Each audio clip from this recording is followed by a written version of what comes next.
The small room smelled of medicine and fear.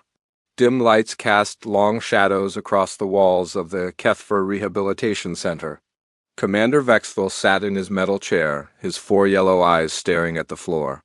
His left arm was gone, replaced by a simple robotic limb that clicked when he moved. Scars covered the gray skin of his face like spider webs. Across from him, a young Zephyrian journalist named Kellanara set up her recording device. She had traveled 3 star systems to get this interview. Most war veterans refused to talk about the humans. They would shake their heads and walk away when asked. Some would start crying. Others would become angry and violent. Vexthal was different. He had agreed to speak, though his hands shook as he waited for the questions to begin. "Commander, thank you for meeting with me today," Kellanara said in a soft voice. She kept her distance, having been warned that veterans could become unpredictable when discussing the war. Vexthal's mechanical hand made a small whirring sound as he lifted it. "Just call me Vexthal now. I am not a commander anymore. I am not anything anymore."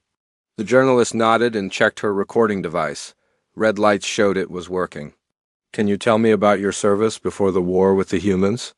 For the first time, Vexthal looked up.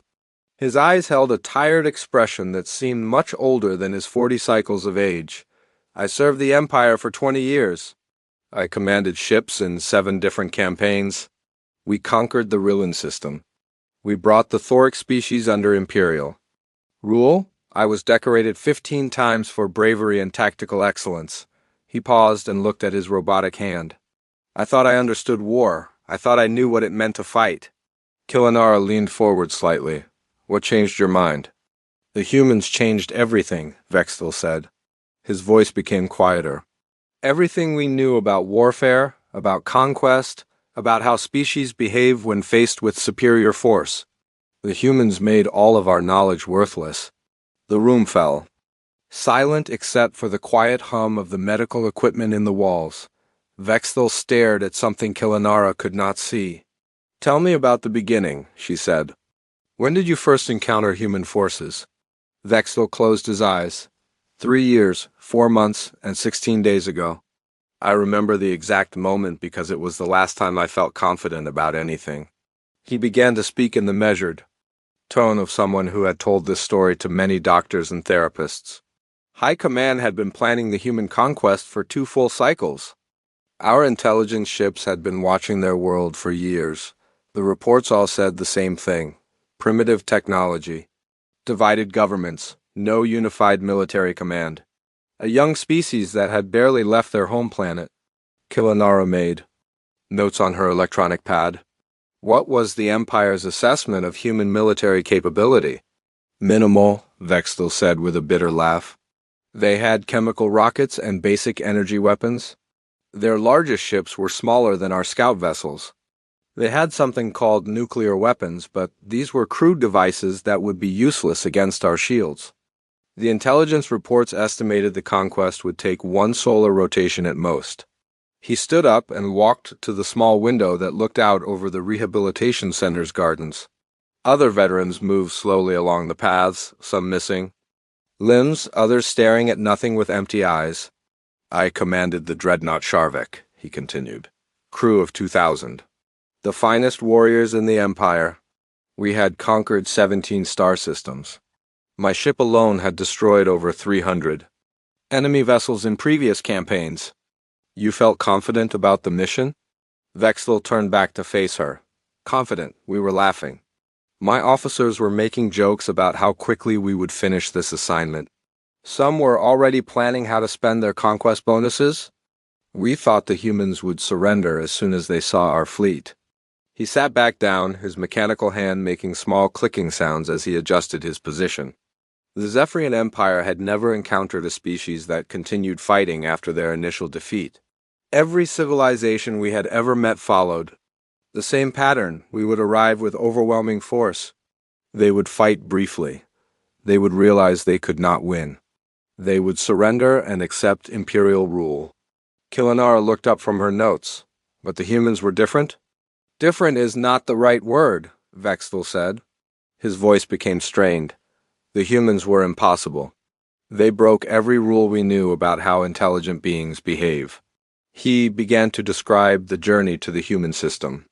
The Zephyrian fleet consisted of 12 dreadnoughts, 47 cruisers, and over 200 smaller ships. It was the largest invasion force the Empire had ever assembled, though High Command insisted it was probably more than necessary. We spent the journey studying human military history, Vexthal said. This was standard procedure. Know your enemy's tactics and psychology? The reports showed that humans fought among themselves constantly. Their planet was divided into nearly 200 separate political units. They had been at war with each other for thousands of their years. Did this intelligence help you prepare? Vexthal shook his head. It made us more confident. We thought a species that could not unite against internal enemies would be even easier to defeat. How could they coordinate a defense against us when they could not stop fighting each other? The mechanical hand clicked again as he gestured. We also studied their individual conflicts. Humans seemed to follow predictable patterns. They would fight until their casualties reached a certain level, then seek negotiation. They valued the lives of their soldiers and civilians. They had rules about warfare that limited their effectiveness. They seemed incapable of making the hard choices necessary for victory. Killanara made more notes. When did you first realize these assumptions might be wrong? The moment we entered their system, Vexthal said immediately. Our sensors detected human ships moving to intercept us near the orbit of their largest gas giant. Intelligence had told us their entire fleet consisted of maybe 50 vessels. We detected over 200 approaching our position. He paused and looked at his hands, but that was not the strange part. The strange part was how they moved. Human ships did not follow any formation we recognized. They seemed to be scattered randomly through space. Some were hiding behind the gas giant's moons. Others were positioned near asteroid fields. A few appeared to be drifting without power. What did your tactical officers think of this formation? They thought the humans were either incompetent or insane, Vexthal said. Admiral Thekvar ordered us to engage what appeared to be their command vessel. It was larger than the others and positioned at the center of their formation. Standard Imperial doctrine called for destroying the enemy command structure first. He stood up again and began pacing the small room. We advanced in proper Imperial formation. Dreadnoughts in the center, cruisers on the flanks, fighters providing screening. Our weapons were charged and ready. Our shields were at maximum strength. We expected to destroy the human fleet within minutes. What happened next?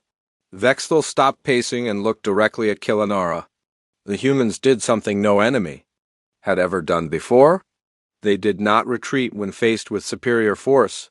They did not attempt to negotiate. They did not surrender. His voice became quieter. Instead, they attacked us. The room fell silent again. Killanara waited for him to continue, sensing that this moment was crucial to understanding what had changed him. But it was not just that they attacked, Vexthal said finally. It was how they attacked. Their tactics made no sense according to everything we knew about warfare, and yet they worked. Somehow, impossibly, they worked. He returned to his chair and sat down heavily. That was my first lesson about humans. They do not follow the rules that govern other species. They create their own rules, and those rules are designed for only one purpose, which is winning. Vexthal said, no matter the cost, no matter how impossible it seems, no matter what they have to sacrifice. Humans fight to win, and they will do anything to achieve that goal. The recording device continued to hum quietly as both beings sat. In silence, each lost in their own thoughts about the implications of those words. Vexthal stared at the wall for several long moments before continuing his story. His mechanical hand moved slowly across the surface of the table, making small scratching sounds against the metal. The human commander was named Jake Morrison. He said, I learned his name later from intercepted communications. He commanded a ship called the UES Defiance. According to our intelligence, it was one of their most advanced vessels, but compared to the Sharvek, it was like comparing a child's toy to a real weapon. Killanara adjusted her recording device and waited for him to continue. Morrison's ship was half the size of our smallest cruiser, Vexthal said. Its armor was primitive metal alloys. Its weapons were basic energy cannons that should not have been able to damage our shields. By every measure we understood, destroying it should have taken less than a minute. He paused and looked at his robotic hand. The first strange thing was that Morrison did not try to run. When our fleet approached, his ships moved closer to us, not away. This violated every basic principle of military strategy. You do not charge at a superior enemy force. The journalist made notes while listening. What did your commanders think of this tactic? Admiral Dekvar laughed, Vexthal said. He ordered all ships to record the battle for later study at the Imperial War College. He wanted to show future officers an example of how primitive species commit suicide through poor tactics. Vexthal stood up and walked to the window again. Outside, 2 other veterans were sitting on a bench, neither speaking to the other. We targeted Morrison's ship first, he continued. Standard procedure. Destroy the command vessel and the rest will surrender or flee. I gave the order to fire primary weapons. 6 antimatter beams struck the Defiance directly. Did you destroy it? No, Vexthal said quietly. The ship was damaged, but it kept fighting. This was our first surprise. Human ships were somehow more durable than our intelligence reports indicated, but that was not the real problem. He turned back to face Killanara. The real problem was what happened next. The moment we fired on Morrison's ship, every other human vessel in the area suddenly changed their behavior. Ships that had been drifting powered up their engines. Ships hiding behind moons came out of cover. Ships that seemed scattered across empty space suddenly formed coordinated attack groups. They had been pretending to be disorganized? Yes, but it was more than that, Vexthal said. They had positioned themselves perfectly to trap us. While we focused on what we thought was their main fleet, other human ships had moved into positions around us. We did not see them because they were using the gas giant's magnetic field to hide their energy signatures. He began pacing again, his movements quick and nervous. Within seconds of our first attack, we were surrounded. Human ships came at us from 6 different directions. They moved in ways that made no sense. Some attacked in straight lines. Others spiraled around our formation. A few seemed to be flying. Completely random patterns. Were they trying to confuse your targeting systems? That was what we thought at first, Vexthal said, but then we realized the truth. Each group of human ships was attacking with different tactics. They were testing our defenses. Every time we adapted to one attack pattern, another group would try something completely different. He stopped pacing and gripped the back of his chair. Morrison was using his entire fleet as a learning tool. He was willing to sacrifice ships and crews to gather information about how we fought. Killanara looked up from her notes. That seems like a desperate strategy. Desperate and brilliant, Vexthal agreed. Because while we were destroying some of his ships, the others were learning. Human pilots who survived the first attacks shared their knowledge with the rest of the fleet. Within minutes, they knew the range of our weapons, the speed of our targeting systems, and the blind spots in our formation. The mechanical hand clicked as he gestured. Then Morrison did something that still gives me nightmares. He ordered his damaged ships to ram our vessels. They used their ships as weapons, not just as weapons, Vexthal said, as guided missiles. I watched a human fighter pilot named Amy Chun fly her burning ship directly into our forward weapons. Array, her ship was already destroyed, she was probably dying, but she used her final moments to damage us. He sat down heavily in his chair. This was completely outside our understanding of how intelligent beings behave. You do not sacrifice yourself unless there is no other choice. You certainly do not sacrifice yourself just to damage an enemy weapon system. But the humans did? Over and over again, Vexthal said. During that first battle, 7 human ships rammed our vessels.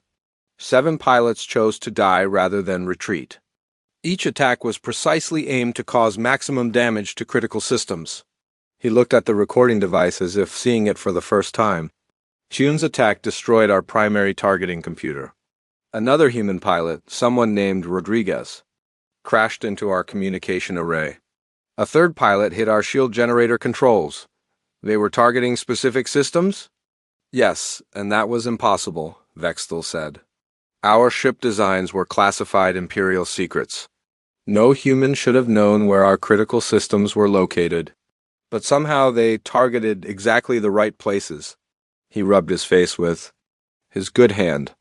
Later, we learned that Morrison had been studying recordings of our previous battles. Humans had been watching us fight other species for years. They analyzed how our ships moved, where we placed our weapons, how we responded to different threats. They had been preparing for war with you.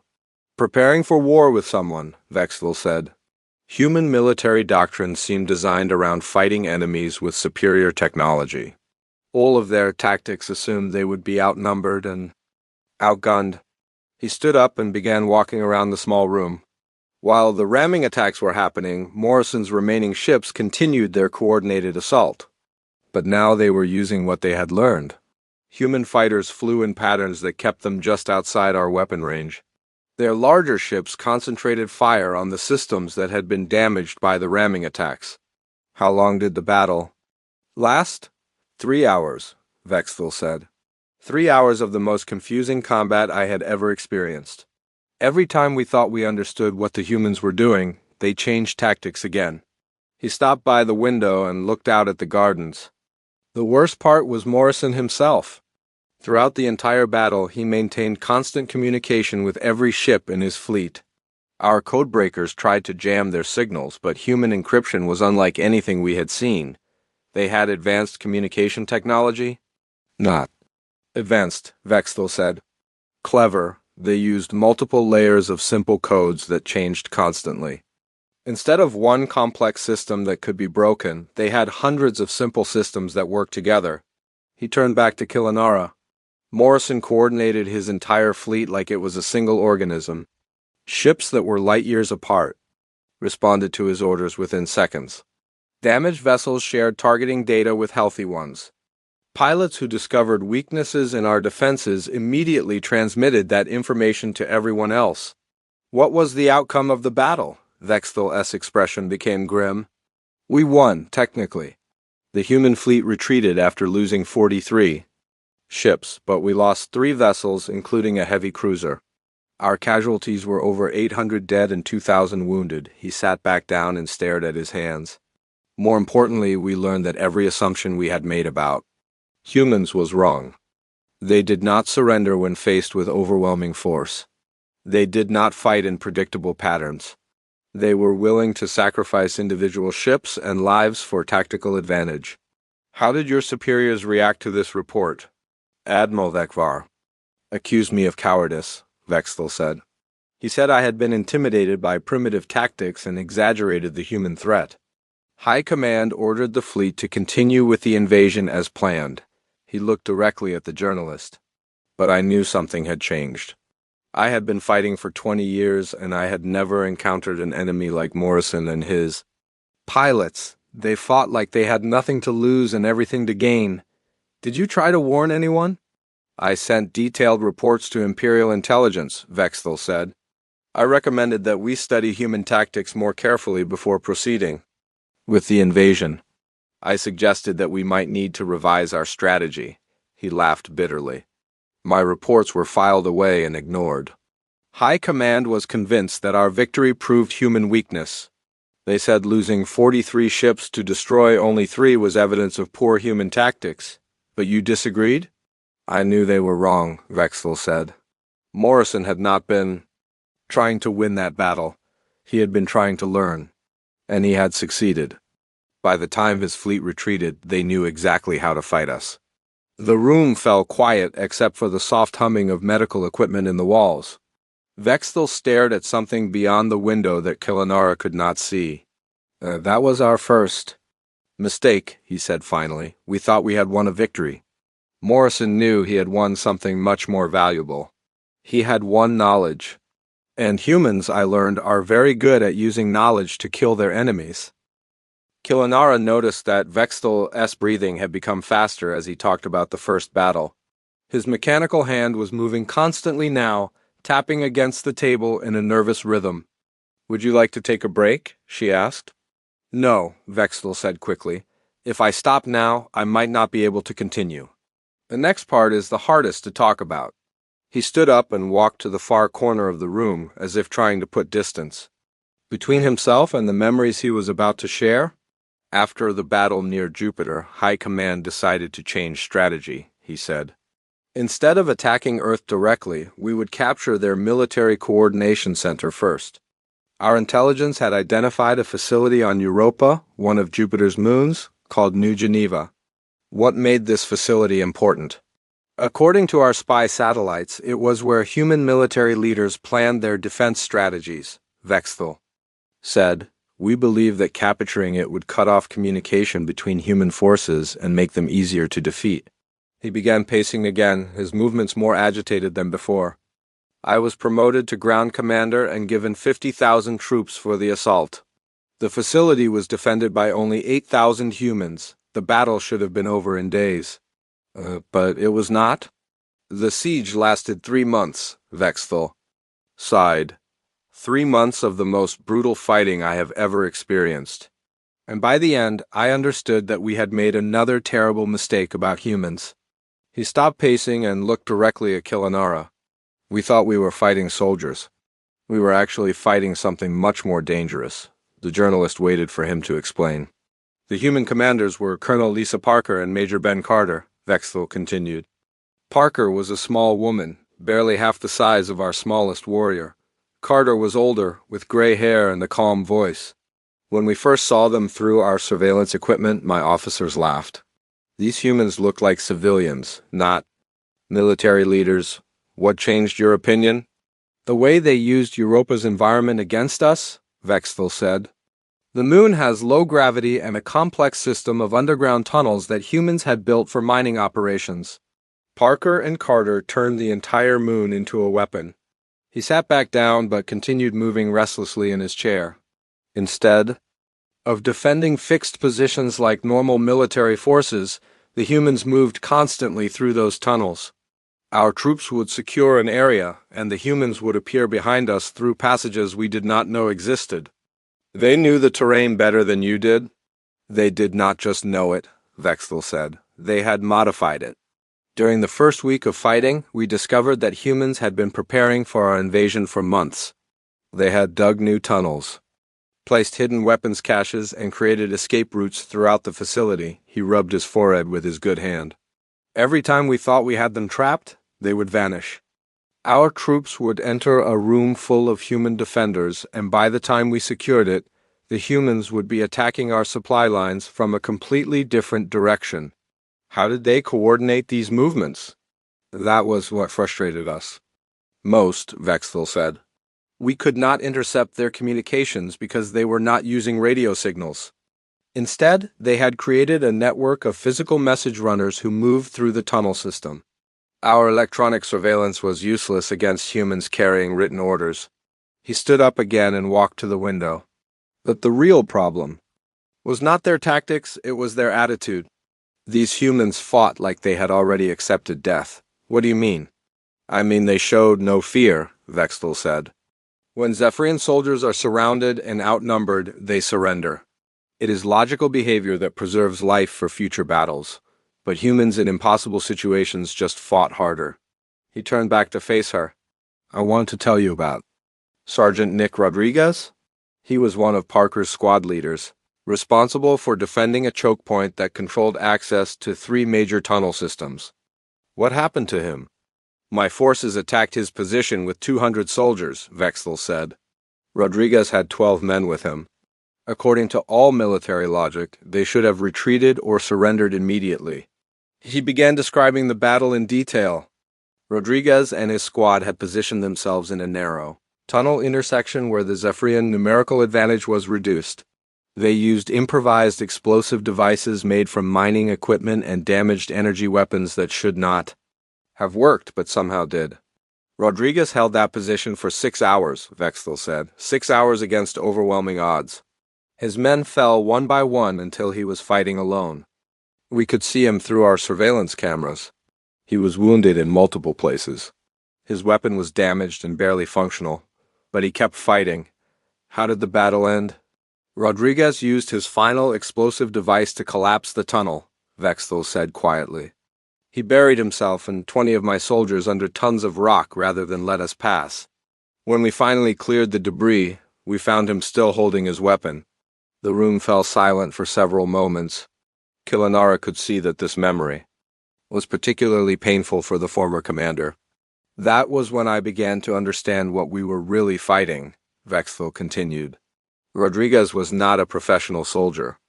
According to the identification we found on his body, he had been a construction worker before the war.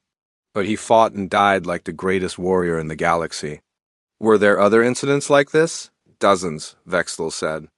Every day brought new examples of humans doing impossible things. They would hold positions that could not be defended. They would attack forces that vastly outnumbered them. They would sacrifice themselves to achieve objectives that seemed meaningless. He described other human defenders who had made similar stands. A medical officer named Dr. Susan Taylor who had refused to evacuate the facility's hospital, instead treating wounded soldiers from both sides while the battle raged around her. A communications specialist called Lieutenant Mark Williams who had maintained contact with Earth even while Zephyrian forces overran his position. The siege officially ended when we captured the main command center, Vexthal said. Colonel Parker and her remaining 200 soldiers had barricaded themselves in the facility's central bunker. We surrounded them with overwhelming force and demanded surrender. Did they surrender? Parker sent a single message, Vexthal said. She said her forces would continue fighting until every human was dead. But she offered to negotiate the evacuation of civilian personnel who were still in the facility. He sat down heavily. This was another example of human behavior that made no sense. Parker was willing to die rather than surrender, but she was also trying to save non-combatants. She could have used the civilians as hostages, but instead she wanted to protect them. What did you do? I agreed to let the civilians leave, Vexthal said. It seemed like a reasonable compromise. We would capture the military personnel and let the innocent people go free. He looked at his mechanical hand. But Parker had one final surprise for us. As soon as the civilians were safely away, she activated the facility's self-destruct system. The entire command center was destroyed in a matter of seconds. She killed herself rather than be captured? She killed herself to deny us our victory, Vexthal said. The explosion destroyed all of the facility's computers, communication equipment, and strategic databases. We had won the battle but gained nothing useful. He stood up and began pacing again. But that was not the worst part. The worst part was what we discovered after the explosion. What did you discover? The real human command structure was not in New Geneva at all, Vexthal said. The facility was a decoy. While we spent 3 months fighting for an empty prize, the actual human military leadership was operating from dozens of hidden locations throughout their solar system. Killanara stopped taking notes and looked up at him. You mean the entire siege was pointless. Worse than pointless, Vexthal said. It was a trap. Parker and her soldiers knew they were defending a decoy facility. They fought and died to keep us busy while the real human commanders prepared their counterattack. He stopped pacing and gripped the back of his chair. 8,000 humans died in that siege, but their sacrifice bought time for millions of others to prepare. By the time we realized our mistake, human resistance networks were operating on every world we had occupied. How did this affect your forces? My soldiers were traumatized, Vexthal said. They had never encountered enemies who fought like the humans at New Geneva. The idea that beings would choose death over surrender was completely outside their experience. He looked directly at Killanara. Worse, they began to understand that every human they fought might be willing to make the same choice. How do you defeat an enemy who considers death preferable to defeat? Did you report these concerns to High Command? I tried, Vexthal said. But my superiors did not want to hear about human psychology. They only cared that we had captured the facility. The fact that it was worthless and had cost us 30,000 casualties was considered acceptable losses. He walked back to the window and stared out at the rehabilitation center's gardens. I knew we had made a terrible mistake. The humans were not just defending their territory. They were teaching us lessons about what they were capable of. Vexthal had been quiet for several minutes, staring at his mechanical hand as it moved slowly across the table surface. When he finally spoke again, his voice was barely above a whisper. After New Geneva, High Command promoted me to Regional Pacification Commander, he said. I was given responsibility for maintaining order on 4 occupied human colonies. The Empire considered this a reward for my service. Kilanara adjusted her recording device. How did you feel about this promotion? Terrified, Vexthal said immediately. I had seen what humans could do when defending a single facility. The idea of controlling entire worlds full of them seemed impossible. He stood up and began his familiar pacing pattern around the small room. But High Command insisted that occupation would be different from invasion. They said humans would. Accept Imperial rule once they understood resistance was futile. Did the humans accept Imperial rule? For exactly 6 days, Vexthal said with a bitter laugh. 6 days of peaceful occupation, then the resistance networks began operating. He stopped pacing and looked directly at the journalist. Have you ever heard of Kate Sullivan? Kilanara shook her head. She was a schoolteacher on the colony world of New Boston before the war, Vexthal said. Small woman, quiet voice, spent her days teaching children basic mathematics. When we occupied her world, our intelligence classified her as a non-threat civilian. What changed? Sullivan became the leader of the most effective resistance cell in that sector, Vexthal said. Within 2 weeks of our arrival, supply convoys started disappearing. Communication arrays began failing. Zephyrian soldiers were found dead in their barracks with no sign of how the killer had entered or escaped. He resumed pacing, his movements becoming more agitated. At first, we thought these were random attacks by desperate survivors. Standard Imperial procedure was to increase security and wait for the resistance to exhaust itself. But that did not happen? The attacks became more sophisticated, Vexthal said. Sullivan's people had somehow learned to use our own technology against us. They took weapons from dead soldiers and modified them in ways our engineers said were impossible. He described finding Zephyrian energy rifles that had been converted into remote-controlled bombs. Human resistance fighters had figured out how to override the weapon safety systems and turn them into improvised explosive devices that could be triggered from a distance. A man named Danny Murphy led a similar group on the mining world of Kepler 442b, Vexthal continued. Murphy had been a mining engineer before the war. He used his knowledge of industrial equipment to create weapons that could destroy our vehicles and fortifications. How were they able to learn Zephyrian technology so quickly? That was what frightened us most, Vexthal said. Humans seemed to understand our equipment better than we did. A scientist named Dr. Ryan Foster somehow reverse-engineered our shield generators within 3 weeks of capturing one. He sat down heavily in his chair. Foster's modifications made our shields work better than the original Imperial design. When we found his workshop, we discovered that he had improved our technology by 30% efficiency. A human improved Zephyrian military technology? Not just improved it, Vexthal said. He had created versions that were specifically designed to fight against the original models.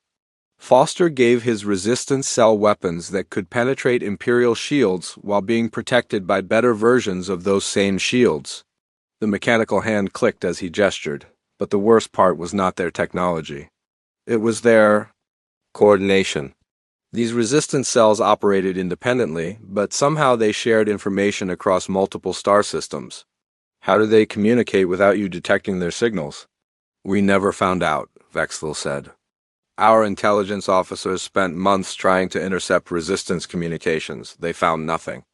No radio signals, no quantum transmissions, no coded messages through public networks. He rubbed his forehead with his good hand. Later, we realized that humans were using methods we had never considered. They passed information through seemingly innocent activities. A resistance fighter named Maria Santos worked as a food service worker in our main base. She was gathering intelligence about our operations and somehow transmitting it to other cells. How long did it take you to discover her activities? 8 months, Vexthal said. Santos had access to our command centers for 8 months. She knew our patrol schedules, our supply requirements, our troop strengths, and our strategic plans, all while serving meals to our officers. He stood up and walked to the window again.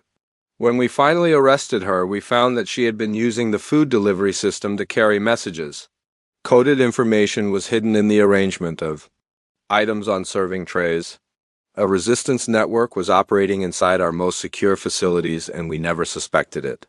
What was the psychological impact on your forces? Paranoia, Vexthal said immediately. My soldiers began to suspect every human civilian of being a resistance fighter. They were probably right. We later estimated that over 60% of the human population was involved in resistance activities in some way. He described the gradual breakdown of Zephyrian morale as the resistance networks demonstrated capabilities that seemed impossible for a defeated species. Supply convoys required massive escorts to reach their destinations safely.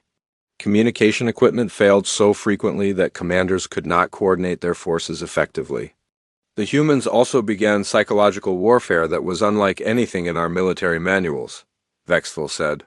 They targeted our cultural and religious sites with carefully planned attacks that were designed to demoralize rather than cause casualties. Can you give me an example? On Kepler 442b, resistance fighters led by a woman named Angela Davis broke into our main temple and rearranged all of the religious artifacts. Vexthal said. They did not steal anything or cause physical damage. Instead, they demonstrated that our most sacred spaces were not secure. He sat back down, his expression becoming more troubled. Davis left a message saying that humans respected Zephyrian religious beliefs and had handled all artifacts carefully. She apologized for the intrusion, but explained that it was necessary to show that nowhere was safe from human reach. How did your soldiers react to this? They were more frightened by the apology than they would have been by threats, Vexthal said. The idea that humans could penetrate our security and choose to show mercy was somehow more disturbing than if they had destroyed everything. He looked at his mechanical hand. This became a pattern. Resistance fighters would capture Zephyrian. Soldiers provide medical treatment for their injuries and then release them with messages for their commanders. What kind of messages? Offers of safe passage off human worlds for any Zephyrian forces that wanted to leave, Vexthal said. Detailed intelligence about Imperial military movements that humans had somehow acquired. Technical specifications for improved versions of our own equipment. He began pacing again. The most unsettling message came from someone who identified herself only as Phoenix. She sent a complete analysis of Imperial battle doctrine, explaining exactly how human forces planned to counter every standard Zephyrian tactic. Did you ever identify this Phoenix? Not until much later, Vexthal said. Phoenix was Helen Clark, a former administrator who had been presumed dead for 2 years. She had been coordinating resistance activities across multiple star systems while we searched for her body. He stopped pacing and gripped the back of his chair. Clark's final message to Imperial forces was the most frightening document I have ever read. She explained that human resistance was not desperate or random. Every attack, every sabotage operation, every psychological warfare campaign was part of a carefully planned strategy. What was the strategy? To make occupation so costly that the Empire would choose to withdraw rather than continue fighting, Vexthal said. Clark had calculated exactly how many casualties we could accept before our military leadership would decide the war was not worth the cost. He sat down and stared at the recording device. Her calculations were perfect. She predicted Imperial behavior better than our own strategists understood it. How did the resistance networks coordinate such complex operations? That was what broke our spirit completely, Vexthal said. We realized that every human civilian was a potential intelligence gatherer, every human worker was a potential saboteur, and every human prisoner was a potential source of information for the resistance. You could not trust anyone? Worse than that, Vexthal said. We discovered that humans had been deliberately allowing us to win certain battles so they could study our tactics and technology. The entire occupation was an extended intelligence-gathering operation from their perspective. He looked directly at Killanara. While we thought we were conquering human worlds, the humans were learning everything they needed to know to defeat us. And when they were ready, all of the resistance networks activated simultaneously in a coordinated uprising that we could not stop. What happened during this uprising?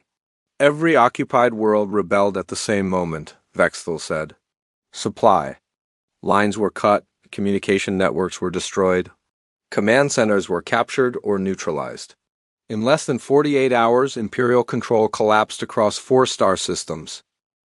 Vexthal remained standing in the corner for several minutes, his back turned to Killanara. When he finally spoke again, his voice was so quiet she had to strain to hear him. The coordinated uprising was just the beginning, he said. While we were trying to regain control of the occupied worlds, the humans launched their counterattack. He turned around slowly, and Killanara could see that his eyes had a distant, haunted expression. The human fleet that attacked us was unlike anything our intelligence had predicted. These were not the primitive ships we had fought at Jupiter. These were vessels that combined human engineering with captured Zephyrian technology. How had they developed such advanced ships so quickly? They had been building them for years, Vexthal said. While we thought we were winning the war, human engineers were studying every piece of our technology they could capture. Every destroyed Zephyrian ship became a source of information for their shipbuilders. He walked back to his chair and sat down heavily. The human commander was Admiral Jack Harrison. He commanded a ship called the UES Retribution.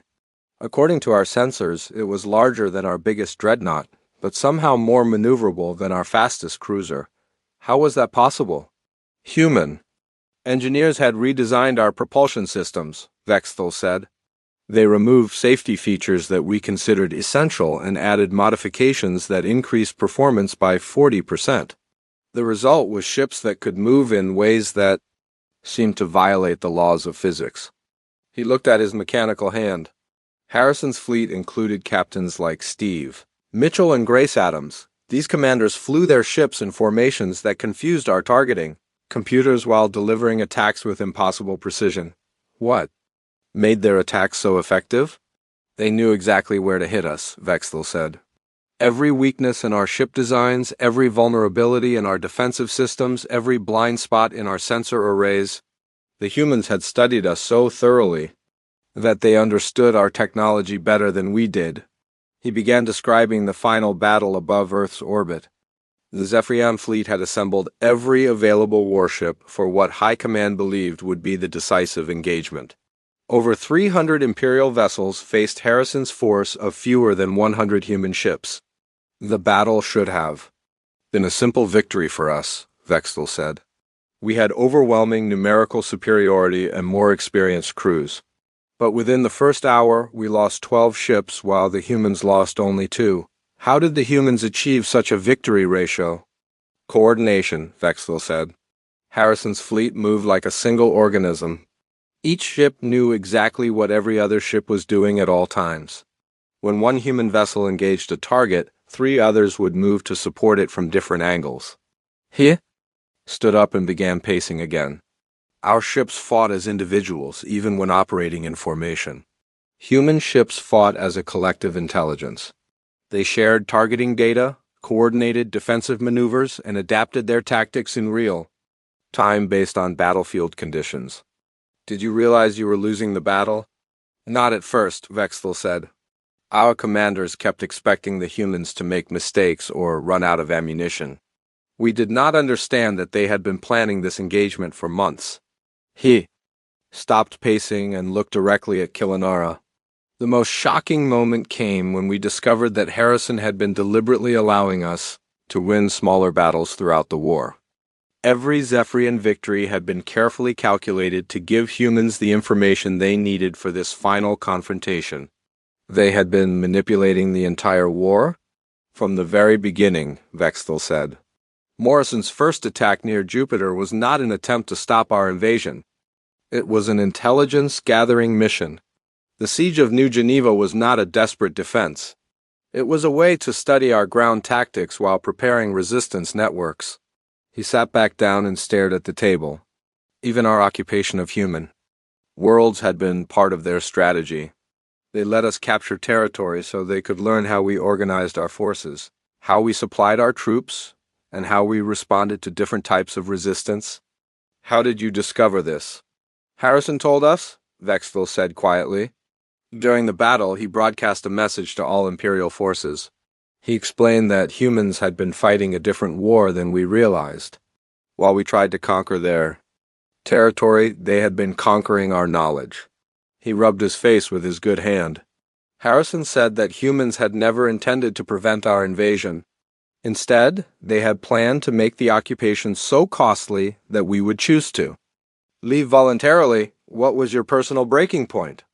Vexler was quiet for a long moment before answering. My ship was badly damaged during the final assault. 3 of our 4 engines were destroyed. Our weapon systems were offline, our life support was failing. He looked at his mechanical hand. I gave the order to abandon ship. My crew escaped. In life pods, while I remained on the bridge to coordinate the evacuation, I expected to die when the ship's reactor overloaded. But you survived? Harrison's ship moved to intercept my life pod, Vexville said. I thought they were going to destroy me or take me prisoner. Instead, they offered medical assistance and safe passage to Zephyrian territory. He stood up and walked to the window, staring out at the rehabilitation center's gardens where other veterans moved slowly along the paths. Harrison himself spoke to me over the communication channel, Vexville continued. He said that humans had no desire to continue fighting once we stopped trying to conquer them. He offered to provide medical care for wounded Zephyrian personnel and escort our remaining forces safely out of human space. How did you respond? I was too shocked to respond, Vexville said. This was completely outside my understanding of how wars end. The victorious side does not offer aid to their defeated enemies. They demand surrender and impose terms. He turned back to face Killanara, but Harrison was not demanding anything. He simply wanted us to leave human territory and not return. In exchange, he would ensure that all Zephyrian survivors received proper medical treatment and safe transport home. Did you accept his offer? I had no choice, Vexville said. My remaining forces were scattered and demoralized. Our supply lines were cut, our communication networks were destroyed. We could not continue fighting even if we wanted to. He sat back down and looked at the recording device. Harrison's final words to me were the most disturbing thing I heard during the entire war. He said, "We hope you find peace among the stars." Why did that disturb you? Because he meant it, Vexville said. There was no anger in his voice, no hatred, no desire for revenge. Harrison genuinely hoped that we would be able to live peacefully after the war ended. He gestured to his mechanical arm. This prosthetic was made using human medical technology. After the war ended, humans began sending humanitarian aid to damaged Zephyrian worlds. They offered to share their advanced medical knowledge with our doctors. How did the Zephyrian Empire respond to these offers? High Command was suspicious at first, Vexville said. They thought the humans were planning some kind of trap, but the aid kept coming with no strings attached. Medical supplies, food shipments, technical assistance for rebuilding damaged infrastructure. He looked out the window again. 3 other major galactic powers have abandoned their expansion plans after studying reports from the Human War, the Korthek Dominion, the Veltar Consortium, and the Hive Collectives have all declared human space to be off-limits to their fleets. Are humans considered a threat to galactic peace? The opposite, Vexville said. Humans are considered the galaxy's most effective peacekeepers. No species wants to risk fighting an enemy that can turn their own conquest into a learning experience. He stood up and walked around the room one final time. The strangest part is that humans seem genuinely uninterested in expanding beyond their solar system. They have the technology and knowledge to conquer other worlds, but they appear content to stay in their small corner of the galaxy. Why do you think that is? Because they already won the only war that mattered to them, Vexville said. They proved that their way of life could not be destroyed by outside forces. That was all they wanted. He sat back down and stared at his Hands. I have been receiving treatment at this rehabilitation center for 2 years. The therapy programs were designed by human psychologists who studied the records of Zephyrian war veterans. They understand our trauma better than our own medical experts. How do you feel about that? Grateful, Vexthal said quietly, and confused. I spent 3 years fighting humans, and now they are helping me recover from the damage that fighting caused. He looked directly at the journalist. I still do not understand how humans think. Their military strategies make no logical sense according to everything we know about warfare. Their willingness to help former enemies violates every principle of political science, but you are grateful for their help. Yes, Vexthal said, because I am alive and my former enemies are the reason why. He gestured to his mechanical hand again. This prosthetic works better than my original limb. Human engineers designed it specifically for Zephyrian physiology. They studied our anatomy and created something that was perfectly adapted to our needs. What is your final assessment of humanity?